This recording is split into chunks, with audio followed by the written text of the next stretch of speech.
무더운 날씨에도 불구하고 오늘도 귀한 예배의 자리에 함께 하신 우리 모든 성도들을 주의 이름으로 환영하며 축복합니다. 이 무더위가 우리의 몸을 힘들게 할 수는 있지만 이 예배를 통해서 하나님께서 우리에게 더욱더 시원한 은혜를 주시고 또한 기쁨과 평화를 주실 줄 믿습니다. 하나님께서 여러분의 마음과 예배를 기뻐 받아주시고 무더위 속에도 강건함과 힘을 주실 주의 이름으로 축원합니다. 어제 제가 아는 목사님의 아들 결혼식이 있어서 결혼식에 가는데 날이 더워도 너무 더웠습니다. 차에 에어컨을 켰는데도 시원하다는 느낌이 들지 않을 정도로 무더운 날씨였습니다. 그래서 저는 결혼식장에 가면서 이런 생각을 했습니다. 더워도 결혼은 하는구나. 여러분, 더워도 해야 할 것은 하는 것입니다. 더워도 밥은 먹어야 하고, 더워도 잠은 자야 하고, 더워도 만날 사람은 만나야 하고, 출근도 해야 하고, 해야 할 것은 해야 하는 것입니다. 이렇게 더워도 해야 할 일을 하는 것처럼 여러분, 더워도 예배는 드려야 합니다. 사랑하는 여러분, 어떤 일이 있어도 예배는 계속되어야 합니다. 우리는 환경과 상황에 흔들리지 않고 하나님 앞에 예비하며 나아갈 수 있어야 하는 것입니다. 더운 날씨가 우리를 힘들게 할 수 있지만 예배는 우리의 영과 마음을 살리고 하나님과의 관계를 깊게 합니다. 무더위에도 불구하고 예배에 나온 우리 모두에게 하나님이 이 시간 특별한 은혜와 평강과 은혜를 부어줄 줄 믿습니다. 더워도 힘들어도 하나님께 나아가는 우리 모두가 되기를 바랍니다.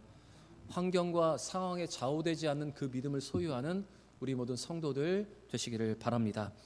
우리 옆에 분과 한번 이렇게 인사하겠습니다. 더워도 예배는 드려야 합니다. 인사하겠습니다. 더워도 예배는 드려야 합니다. 다시 인사하겠습니다. 환경과 상황에 좌우되지 않는 믿음을 가집시다. 인사하겠습니다. 믿음을 가집시다. 어떠한 상황과 어떤 환경에 있든지 하나님과의 바른 관계를 유지하는 우리 모든 성도들 되시기를 바랍니다. 다윗은 골리앗을 죽이는 전쟁의 성과로 이제 왕궁에 머물게 됩니다. 다윗은 왕궁에 머물면서 친구 요나단과 깊은 우정을 나누었고 다윗은 지혜롭게 행하여 사울의 군대 장관이 되었습니다. 이렇게 군대 장관이 된 다윗은 나가는 전쟁마다 승리를 하였고 다윗이 승리하고 돌아오는 길에 여인들은 사울이 죽인 자는 천천히요 다윗이 죽인 자는 만만이라고 노래를 합니다.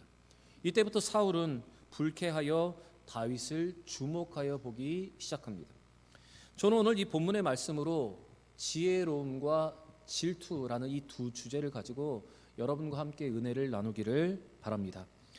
다윗은 사울이 보내는 전쟁터에 나가는 마다 늘 승리를 거두었습니다. 때문에 사울은 다윗을 자신의 군대 장관으로 삼았습니다.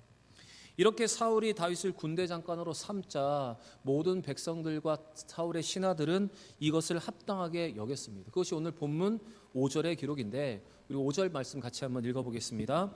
다윗은 사울이 보내는 곳마다 가서 지혜롭게 행하며 사울이 그를 군대 장으로 삼았더니 온 백성이 합당히 여겼고 사울의 신하들도 합당히 여겼더라. 오늘 이 말씀을 잘 보시면 다윗은 사울이 보내는 곳마다 지혜롭게 행하여 승리를 하였다라고 기록을 하고 있고 그리고 이렇게 지혜롭게 행하는 사울이 그를 군대 장관으로 삼았다라고 말하고 있습니다. 여러분, 다윗이 행하는 곳마다 가서 지혜롭게 행한 것, 여러분 오늘 이 말씀에 집중하여 보시기를 바랍니다. 이렇게 다윗이 인기가 높아지자 이 다윗의 인기의 위기의식을 느낀 사울은 다윗을 천부장으로 강등시켜서 변두리 작은 부대를 맡기게 됩니다. 그것이 13절과 14절의 기록인데 그때도 다윗은 군대를 이끌고 나아가서 가는 곳마다 승리를 하였습니다. 그런데 여기에서도 다윗은 그가 하는 모든 일을 지혜롭게 행하였다라고 기록을 하고 있습니다. 우리 13절과 14절 말씀 같이 읽겠습니다. 그러므로 사울이 그를 자기 곁에서 떠나게 하고 그를 천부장으로 삼음에 그가 백성 앞에 출입하며 다윗이 그의 모든 일을 지혜롭게 행하니라. 여호와께서 그와 함께 계시니라. 그리하여 이스라엘과 유다의 모든 백성들은 다윗을 더욱더 사랑하게 되었다. 성경은 이렇게 말하고 있습니다. 이처럼 다윗은 가는 곳마다 놀라운 일을 이루었습니다. 오늘 본문을 잘 보시면 다윗이 놀라운 일을 이룰 때마다 함께 기록된 말이 있습니다. 바로 그것은 다윗이 모든 일을 지혜롭게 행하였다라고 기록하고 있는 것입니다. 다윗이 지혜롭게 행하였다는 이 표현이 오늘 본문, 이 짧은 본문에 3번이나 나오고 있습니다. 5절 말씀을 보시면 다윗은 사울이 보내는 곳마다 가서 지혜롭게 행하매. 14절 다윗이 그의 모든 일을 지혜롭게 행하니라 여호와께서 그와 함께 계시니라. 그리고 15절 사울은 다윗이 크게 지혜롭게 행함을 보고 그를 두려워하였으나. 여러분, 다윗은 모든 일을 지혜롭게 행하였다. 성경은 이렇게 기록하고 있습니다. 전쟁터에 나아가서 승리하고 사울과 백성들에게도 인정을 받았습니다. 그런데 이 다윗의 지혜로움이 어디서부터 온 것이냐 하면 14절의 기록과 같이 그가 하나님이 그와 함께 하셨기 때문에 그가 지혜롭게 행할 수 있었다는 것입니다. 다윗의 이와 같은 지혜로움은 하나님이 그와 함께 하셨기 때문에 나타난 결과였습니다. 우리는 오늘 이 말씀에서 지혜가 하나님께로부터 임한다는 사실을 우리는 집중해서 보아야 합니다. 다윗의 지혜로움은 하나님과 동행했기 때문에 얻은 것입니다. 다윗의 지혜는 상황을 분별하며 사람들에게 신뢰를 얻는 힘이 되었습니다. 그리고 그 지혜는 위기 속에서 빛을 발하게 됩니다. 다윗은 위기 상황 속에서도 자신의 감정에 따라 움직이지 않았습니다. 그는 하나님 주신 지혜를 가지고 하나님 뜻이 무엇인가를 분별하고 하나님의 뜻을 따라서 행동을 했습니다. 그는 사울왕과의 모든 관계 속에서도 지혜롭게 하나님의 뜻을 따라 행동을 했습니다. 그래서 그는 하나님의 때와 하나님의 방법을 신뢰할 수 있고 하나님을 기다릴 수가 있었습니다. 그리고 사울을 죽일 수 있는 순간에도 복수의 칼날을 거두어 드릴 수 있었던 것은 그가 하나님이 주신 이 지혜로 무장하기 때문입니다. 그래서 여러분, 지혜로운 사람은 감정에 휘둘리지 않고 옳고 그름을 분별할 수 있는 것입니다. 지혜는 위기 속에서 하나님의 뜻을 따라 살아갈 수 있는 용기와 결단을 여러분 우리에게 주는 것입니다. 여러분, 지혜는 하나님이 주시는 것입니다. 그래서 성경은 이 지혜에 대해서 이렇게 말하고 있습니다. 잠언 2장 6절 말씀 같이 한번 읽어보겠습니다. 대저 여호와는 지혜를 주시며 지식과 명철을 그 입에서 내심이며. 지혜는 누가 주시는 것입니까? 하나님이 주시는 것입니다. 그래서 하나님과 동행하는 자는 지혜롭게 되는 것입니다. 하나님을 주로 섬기고 하나님의 뜻에 따라 살아가는 사람은 지혜롭게 되는 것입니다. 또 야고보 사도는 우리에게 하나님께 지혜를 구하라고 말하고 있습니다. 야고보서 1장 5절 말씀 같이 읽겠습니다. 너희 중에 누구든지 지혜가 부족하거든 모든 사람에게 후히 주시고 꾸짖지 아니하시는 하나님께 구하라. 그리하면 주시리라. 여러분, 지혜는 하나님이 주시는 선물입니다. 그래서 우리가 하나님께 지혜를 구하면 하나님은 너 그거밖에 몰라, 네 지혜가 그것밖에 되지 않아, 우리를 책망하시는 것이 아니라 꾸짖지 아니하시고 우리에게 그 지혜를 후하게 주신다. 성경은 이렇게 약속을 하고 있습니다. 다윗처럼 하나님과 동행하며 지혜롭게 행동할 때 여러분, 우리의 삶에도 평안과 은혜가 넘치고 여러분 삶의 열매를 맺게 되는 것입니다. 여러분, 오늘 이 다윗과 같이 지혜롭고 옳고 그름을 깨닫고 항상 하나님의 뜻과 선한 길로 살아갈 수 있는 우리 모두가 되기를 바랍니다. 감정적으로 모든 것을 바라보고 선택하는 것이 아니라 하나님 주신 지혜를 가지고 하나님의 뜻을 분별하면서 그 뜻을 따라갈 수 있는 우리 모든 성도들 되시길 바랍니다. 사울은 다윗이 블레셋을 이기고 돌아오는 길에 들은 여인들의 노래로 인해서 불쾌함을 느꼈습니다. 그도 그럴 것이 여인들의 노래는 사울을 높이는 것이 아니라 다윗을 높이는 노래였기 때문입니다. 우리 7절과 8절 말씀 같이 읽겠습니다. 여인들이 뛰놀며 노래하여 이르되 사울이 죽인 자는 천천히요 다윗은 만만이로다 한지라. 사울이 그 말에 불쾌하여 심히 노하여 이르되 다윗에게는 만만을 돌리고 내게는 천천만 돌리니 그가 더 얻을 것이 나라 말고 무엇이냐 하고. 그런데 이 말씀을 잘 보시면 사울은 그가 느낀 이 불쾌함, 이 질투와 시기심 때문에 하나님께서 주시는 전쟁의 승리의 기쁨과 구원의 감격을 누리지 못했습니다. 여러분, 전쟁은 하나님께 속한 것이고 승리는 하나님이 주시는 것인데 지금 사울은 이 시기와 질투심과 경쟁심으로 인해서 하나님이 그에게 주신 기쁨, 이스라엘이 주신 그 구원의 감격을 지금 누리지 못하고 있다는 것입니다. 이날 이후로 그래서 사울은 다윗을 주목하여 보았다. 성경이 이렇게 기록하고 있습니다. 9절 말씀 같이 한번 읽어보겠습니다. 그날 후로 사울이 다윗을 주목하였더라. 여러분, 사울은 다윗을 보기 시작했습니다. 눈길을 그에게서 떼지 못하고 그를 계속해서 바라보기 시작했다는 것입니다. 이렇게 눈길을 그에게 주고 주목했다는 것은 그가 사랑해서 그런 것이 아니라 질투하고 시기하였기 때문에 그를 이렇게 바라보았다는 것입니다. 이 문장을 히브리 원어로 번역을 해보면 질투의 눈으로 그를 악하게 바라보았다라고 번역할 수가 있습니다. 곧 사울 왕은 다윗을 사랑의 대상으로 보지 않고 질투로 인해서 그를 악한 자 제거 대상으로 보기 시작했다는 것입니다. 이렇게 다윗을 경쟁의 상대로 질투의 눈으로 바라봤던 사울은 다윗이 승전을 하고 돌아온 그 이튿날 악신이 그에게 강하게 임하였을 때 그는 다윗을 죽이기 위해서 2번이나 창을 던졌습니다. 사울은 다윗의 승리가 우연 혹은 운이 좋아서 나온 결과라고 폄하하고 싶었지만 어디를 보내든지 가는 곳마다 그가 승리했기 때문에 다윗에 대해서 점점 두려움을 느꼈고 그 시기와 경쟁심으로 인해서 이제는 다윗을 죽이려까지 하고 있었던 것입니다. 우리 11절과 12절 말씀도 읽겠습니다. 그가 스스로 이르기를 내가 다윗을 벽에 박으리라 하고 사울이 그 창을 던졌으나 다윗이 그 앞에서 2번이나 피하였더라. 여호와께서 사울을 떠나 다윗과 함께 계심으로 사울이 그를 두려워한지라. 사울은 다윗의 성공을 자신에게는 위협으로 받아들였고 질투에 사로잡혀서 다윗을 죽이려고 했습니다. 이 감정은 결국 사울 자신의 마음을 병들게 할 뿐만 아니라 여러분 주변의 사람들과의 관계도 망쳐버리게 되었습니다. 질투에 사로잡힌 사울은 하나님의 계획을 바라보지 못하고 신뢰하지 못하고 자신의 감정에만 점점 매몰되어 가고 있었던 것입니다. 여러분 이렇게 질투와 시기심은 우리의 시야를 좁게 하고 하나님의 인도하심을 놓치게 만드는 것입니다. 여러분 사울의 질투는 단순한 감정이 아니라 이성을 잃고 악한 행동으로 나아가게 하는 힘이 되었습니다. 그런 다윗의 성공을 받아들이지 못하고 결국 자신의 가족과 신하들까지도 힘들게 만들어 버렸습니다. 여러분 바로 질투는 이렇게 내면에서의 불안과 두려움에서부터 비롯되는 것입니다. 사울은 자신의 왕권이 위협받는다는 이 두려움에 사로잡혀서 다윗의 선행, 다윗의 공로 자체도 위협으로 받아들였습니다. 그래서 질투가 깊어지면 결국 자신뿐만 아니라 여러분 우리의 주변의 사람들까지도 힘들게 하는 것입니다.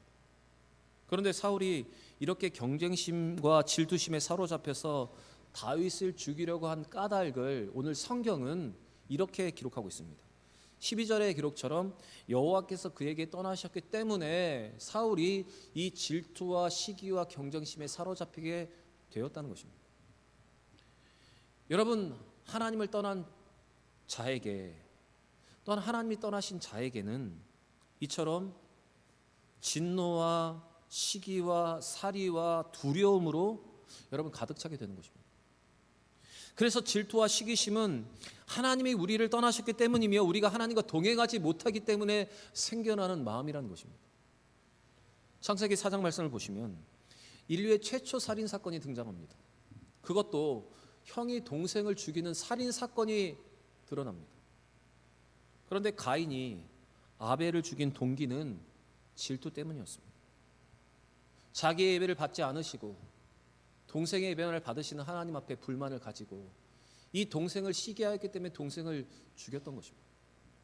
그래서 여러분 질투와 시기심은 하나님이 우리를 떠나셨기 때문이며 우리가 하나님과 동행하지 못했기 때문에 생겨나는 것이고 질투는 죄를 부추기고 인간관계를 파괴하는 근본적인 원인이 되는 것입니다.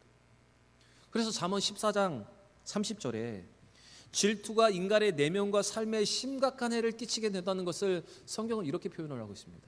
우리 같이 한번 읽어보겠습니다. 평안한 마음은 육신의 생명이나 시기는 뼈를 썩게 하느니라. 평안한 마음은 육신의 생명을 주지만 시기는 뭐를 썩게 한다고요? 뼈를 썩게 한다. 여러분 혹시 뼈가 썩는 느낌을 한번 받아보신 적 있습니까? 무엇이 뼈가 썩는 것입니까? 저도 잘 알지 못하겠는데 시기가 사람의 뼈를 썩게 한다고 말하고 있습니다. 삶을 완전히 파괴하고 삶을 완전히 엉망진창으로 만들고 소명마저도 잃어버리게 된다는 것입니다. 여러분 사울이 몰락한 이유는 하나님이 그를 떠나셨기 때문이지만 사울이 몰락한 구체적인 내용은 바로 이 다윗에 대한 질투 때문에 사울이 몰락했던 것입니다. 여러분 사울이 이 시기심과 질투심 때문에 다윗을 죽이기 위해서 몇 년 동안 다윗을 쫓아다닌 줄 아십니까? 몇 년 정도 쫓아다녔다고 생각하십니까? 한 10년? 한 5년? 여러분 무려 13년이나 사울은 다윗을 시기하면서 그를 죽이기 위해서 13년을 쫓아다녔습니다. 질투심에 사로잡혔기 때문에 왕으로서 나라를 다스리는 일은 뒤로 하고 그 소명은 잊어버리고 다윗을 죽이는 일에 우선순위가 되어서 13년의 시간을 낭비했다는 것입니다. 영화 아마데우스라는 영화가 있습니다. 이 영화의 주인공은 실르에르와 모차르트입니다. 그런데 이 영화에서 실르에르는 이 모차르트를 주목합니다. 실르에르는 모차르트의 천재성에 대한 깊은 질투와 열등감에 사로잡혀서 점점 집착적으로 변해갑니다. 실르에르는 자신의 평생을 바쳐 노력해도 도달할 수 없는 이 모차르트의 재능 앞에서 좌절하며 왜 하나님은 자신에게 이 모차르트 같은 재능을 주시지 않았는가, 이거에 대해서 분노하기 시작합니다. 그는 모차르트를 질투하고 시기하면서 자신의 존재와 위치와 그리고 해야 할 모든 일을 상실해버리고 말았습니다. 질투 때문에 자기가 해야 할 일, 그 소명을 놓치고 말았던 것입니다. 여러분, 사실 사울이 품고 있는 이 질투심은, 이 시기심, 또한 실르에르가 모차르트를 주목했던 이 질투심, 여러분, 이 질투심은 바로 우리가 하나님의 일을 하고 있을 때도 나타날 수 있는 것입니다. 우리도 질투 때문에 사울과 같이 13년이라는 시간을 허비하면서 다윗을 죽이기 위해서 여러분 몰두할 수 있습니다. 또한 실루에르와 같이 질투심 때문에 하나님이 나에게 주신 그 사명을 놓치고 하나님을 원망할 때가 있습니다. 우리도 때때로 남의 성공을 시기하거나 질투할 때가 있습니다. 남이 잘 되면 배가 아프고 상대방이 나보다 더 좋은 것을 가졌으면 왜 하나님이 나에게 이것을 주시지 않았느냐 시기하면서 경쟁하며 질투합니다. 여러분, 세상의 모든 것을 바라보시기 바랍니다. 모든 문제가 이 시기와 질투에서부터 시작되는 것입니다. 고린도전서 3장 3절에서 바울은 이 질투와 다툼이 공동체를 분열시키고 사랑과 화목을 방해하는 요인이 된다고 분명하게 기록을 하고 있습니다. 우리 같이 읽겠습니다. 너희는 아직도 육신에 속한 자로다. 너희 가운데 시기와 분쟁이 있으니 어찌 육신에 속하여 사람을 따라 행함이 아니리요. 바울은 분명히 말합니다. 여전히 육신에 속한 자들이 질투와 경쟁심, 시기와 분냄으로 교회와 공동체를 분열로 이끌어간다. 그리고 사도 요한은 시기와 질투로 형제를 미워하는 자마다 살인하는 자라고 말하고 있습니다. 우리 요한일서 3장 15절의 말씀도 같이 읽겠습니다. 그 형제를 미워하는 자마다 살인하는 자니 살인하는 자마다 영생의 속에 거하지 아니한 것을 너희가 아는 바라. 여러분, 미워하는 사람마다 뭐 하는 거라고요? 살인한 것이라 합니다. 그리고 이렇게 살인하는 자는 영생을 선물로 받지 못한다. 사도 요한은 이것을 선언하고 있습니다. 만약 여러분 이 말씀을 듣고 있는 이 지금 우리에게 혹시 이 질투와 경쟁심 그리고 혹시 시기가 있다면 그것 때문에 이 사울처럼 사리와 두려움을 가지고 붙들어야 할 것을 붙잡고 살아가지 못하고 있다면 오늘 이 사울의 모습을 떠올려 보시고 감정에 휘둘리지 않고 하나님의 뜻을 구하는 지혜를 구하는 여러분과 제가 되길 바랍니다. 여러분, 질투와 시기심으로 우리의 삶을 망치고 우리의 주변에 있는 사람들의 삶도 망치고 공동체에 해를 끼치는 것이 아니라 하나님과 동행하며 성령 충만함으로 사랑과 겸손과 감사와 자족으로 여러분 이 질투와 시기심을 이겨내는 우리 모든 성도들 되시길 바랍니다. 사랑하는 여러분, 질투는 파괴를 낳지만 지혜는 생명을 살립니다. 하나님께서는 지혜로운 자를 통해서 위기를 기회로 바꾸어 주시고 질투에 사로잡힌 자에게는 회개의 기회를 오늘도 주시는 것입니다. 이번 한 주 믿음으로 살아가는 우리에게 만약 우리의 마음에 이 질투와 이 시기가 자리 잡고 있다면 여러분 그것을 내려놓고 지혜로움으로 하나님의 뜻을 따를 수 있는 여러분과 제가 되길 바랍니다. 갈라디아서 5장 24절부터 26절에 성경은 이렇게 기록합니다. 우리 같이 한번 읽어보겠습니다. 그리스도 예수의 사람들은 육체와 함께 그 정욕과 탐심을 십자가에 못 박았느니라. 만일 우리가 성령으로 살면 또한 성령으로 행할지니 헛된 영광을 구하여 서로 노엽게 하거나 서로 투기하지 말지니라. 사랑하는 여러분, 우리는 예수 그리스도를 통해서 구원받은 하나님의 사람들입니다. 성령으로 지혜롭게 행하는 사람들이 되어야 합니다. 하나님이 나에게 주신 것에 여러분 만족하시길 바랍니다. 다른 사람이 가지고 있는 것 그거 시기하면서 질투하면서 우리의 인생을 허비하는 것이 아니라 하나님이 각자에게 주신 것에 만족하면서 나에게 주신 것에 감사하며 자족함을 통해서 또는 상대방을 인정하고 사랑함을 통해서 사랑의 열매를 맺는 우리 모두가 되길 바랍니다. 여러분, 우리는 성령의 사람들입니다. 성령으로 행하여 성령의 열매를 맺어야 합니다. 육신으로 행하여 육신의 열매를 맺는 것이 아니라 성령의 열매를 맺어야 합니다. 오늘 주신 이 말씀으로 두 가지의 갈림길 속에서 질투와 시기를 선택할 것인가 아니면 지혜로움을 선택할 것인가, 하나님의 뜻을 따라 살 것인가를 결정하셔서 믿음으로 잘 행하여 이번 한 주를 더욱더 믿음으로 살아갈 수 있는 우리 모든 성도들 되시기를 우리 구주 예수 그리스도의 이름으로 간절히 축원합니다.